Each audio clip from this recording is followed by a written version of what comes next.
When I talk about warehouse sanitation, I often say it's a great way to get your foot in the door. And every now and then, someone pushes back and says, I don't want to clean restrooms or take out the trash.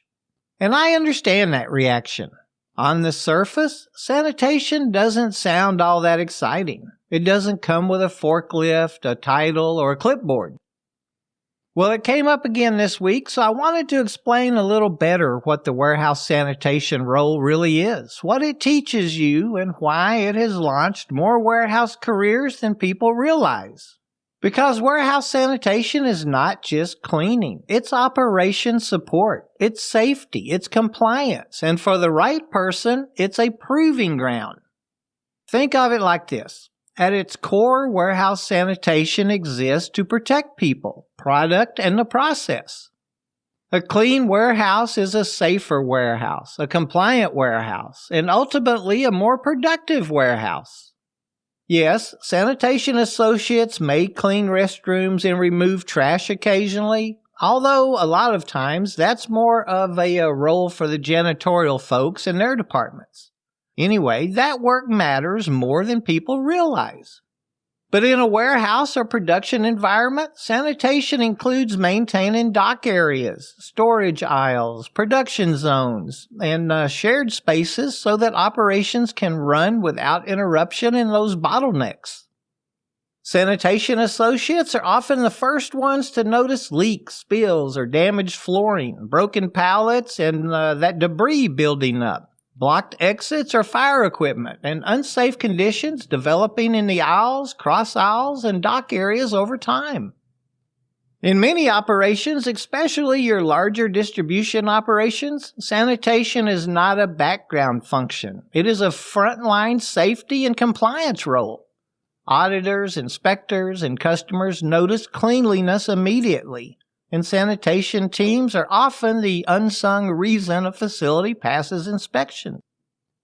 One of the most valuable things a sanitation associate learns is good manufacturing practices, or GMPs. Those GMPs teach the why behind the rules, why food can't touch the floor, why personal items are restricted in production areas, and why our cleaning tools and equipment are color-coded, and why documentation is so important and matters. Sanitation associates learn how contamination happens through people, equipment, and behavior. They learn how one mistake in one area can affect product quality all the way downstream. Once someone understands the GMPs, they become valuable across the entire warehouse. Receiving, picking, packing, shipping, and quality all rely on the same principles. GMP knowledge changes how people move, touch, store, and think about product. Sanitation associates don't just follow rules, they help enforce a culture of cleanliness and accountability. And sanitation work is structured. There are daily, weekly, monthly, and quarterly cleaning schedules that must be followed. Sometimes these are called the master sanitation list. This teaches sanitation associates how to manage time independently, how to prioritize critical areas, and how to complete work without constant supervision. And then most importantly, how to properly document completed tasks. Schedules don't care if someone is motivated or not. The work still has to get done. Associates who learn to stay on schedule develop discipline quickly. When managers look for leads or trainers, they often look for people who can manage their time without reminders. Sanitation associates who consistently complete schedules are already proving they can handle responsibility. We also may be given classes, training, and certifications on handling cleaning chemicals. Another area where sanitation roles quietly build professional skills. Associates are trained on proper dilution ratios, PPE requirements, SDS sheets, and safe storage practices. They learn that stronger is not better, and that improper mixing can create hazards instead of preventing them. Chemical misuse can damage floors and equipment, create slip hazards, and most importantly, violate safety regulations. Learning to follow chemical procedures teaches precision, patience, and respect for the process.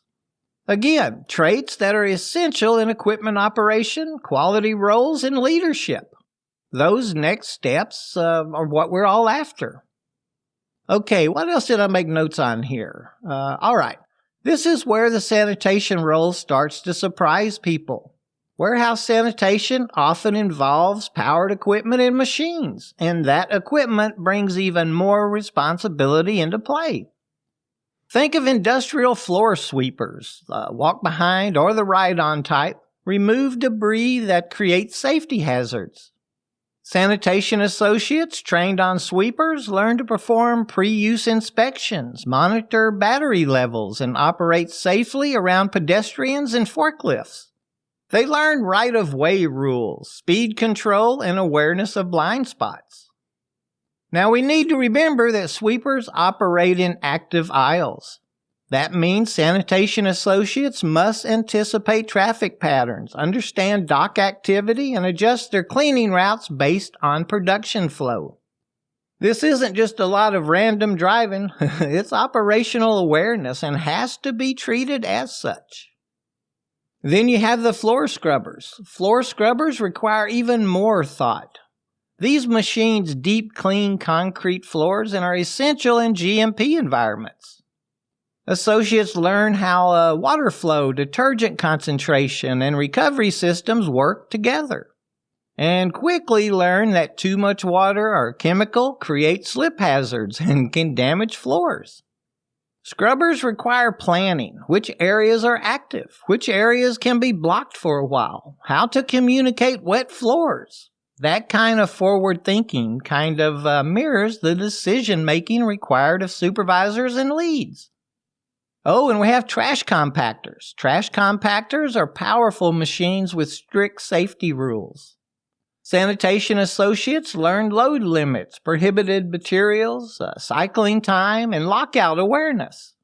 Compactors teach one key lesson. Procedures exist for a reason. There are no shortcuts. No, just this once.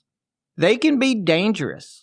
This mindset needs to be follow the process every time. And that's exactly what safety managers look for when selecting people for advancement.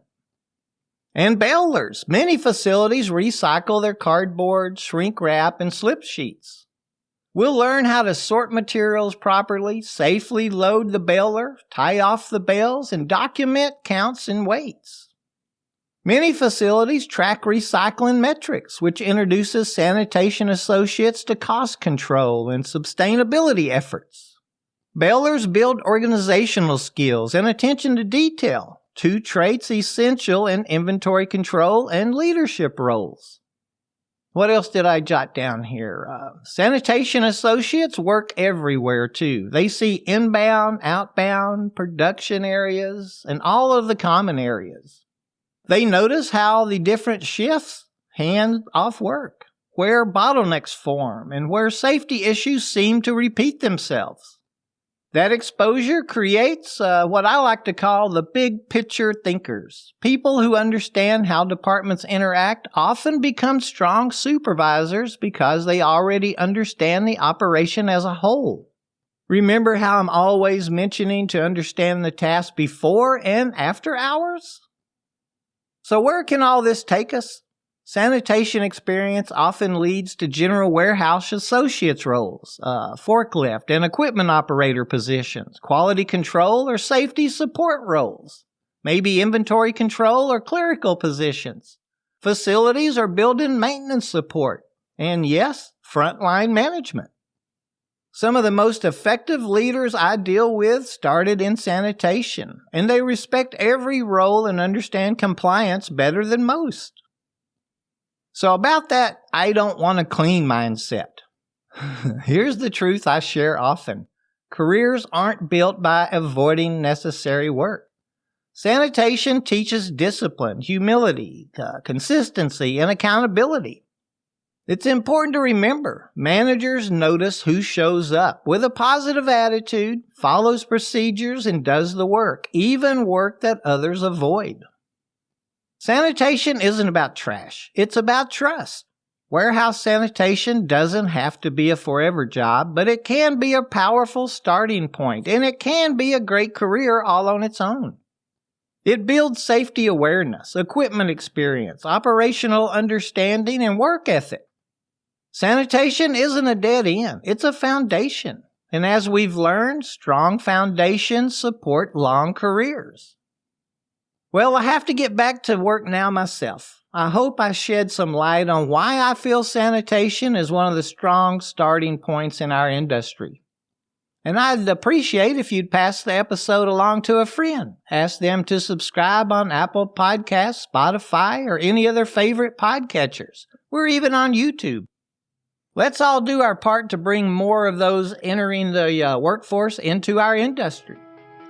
Until next week, please give every action and movement the respect it deserves. Our family and friends need us to be safe and come back home as well and in as good of health as we left.